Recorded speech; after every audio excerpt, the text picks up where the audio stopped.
Division continues to grow over the Crows' potential move to the Aquatic Centre site, with hundreds packing a public debate last night. But passionate North Adelaide locals were left disappointed when one side didn't show up. With queues out the door, they couldn't wait to have their say. It's our parklands. How can they give it to the Crows? It was standing room only. Crows fans were few and far between, and club officials nowhere to be seen after turning down an invitation to make their pitch. It's very disappointing. Instead, the panel, made up almost entirely of opponents, preached to the converted. Adelaide City Council is in fact holding talks behind closed doors with the Crows to hand over our park for the Crows corporate headquarters.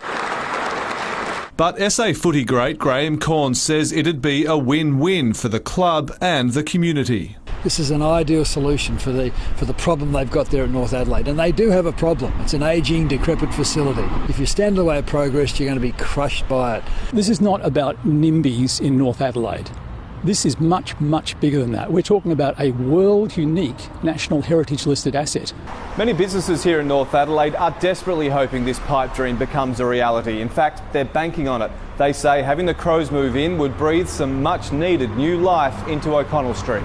It's very quiet these days, so I think that'll be a huge attraction. With no plans for a new Crows shed, the nearby Caledonian Hotel says it's open to teaming up with the club. And any successful business breathes life into any environment, in my opinion. Mark Mooney, 7 News.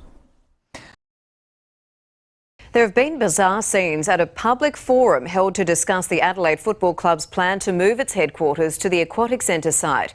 The meeting was supposed to be a debate, but no one supporting the plan turned up, with some labelling it a farce. Standing room only for a showdown where only one team turned up.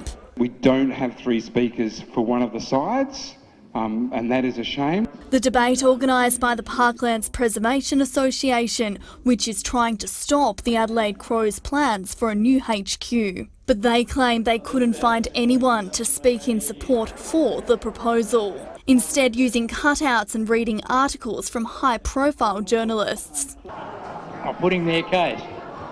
All I'm doing is putting their case. One of them, David Pempathy, who says the debate was a farce and he was never invited. Or I didn't get a phone call, I didn't get an email, I didn't get a message on Twitter, and I was kind of put out because I would have actually loved to have gone along. Another notable absentee was the Adelaide Football Club and their CEO, who instead opted for a live Facebook chat from West Lakes with Crows fans. I don't think it was about nutting it out. I think it was about a PR exercise, and speaking just for a few minutes and sitting down I don't think is a really strong way to articulate the benefits. The Crows CEO says the club's door is open to anyone to discuss the plans during the next month of public consultation. This is about using an existing footprint, not taking any parklands away. If anything, it's about handing parklands back with a clever design. Those opposed to the plan vowing to continue their fight. Can you imagine the outcry if in New York the Trump organisation wanted to build Trump Tower in Central Park?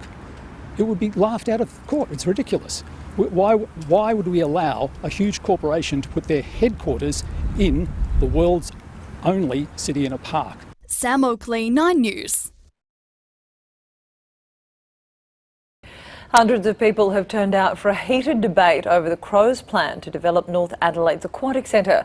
But the absence of one key figure caused tempers to flare. Meddling with the parklands scores a direct hit on a raw Adelaide nerve. No surprise then, it was standing room only at last night's community debate on the Crows' proposed $65 million Adelaide Aquatic Centre development. Some miffed by a notable absence.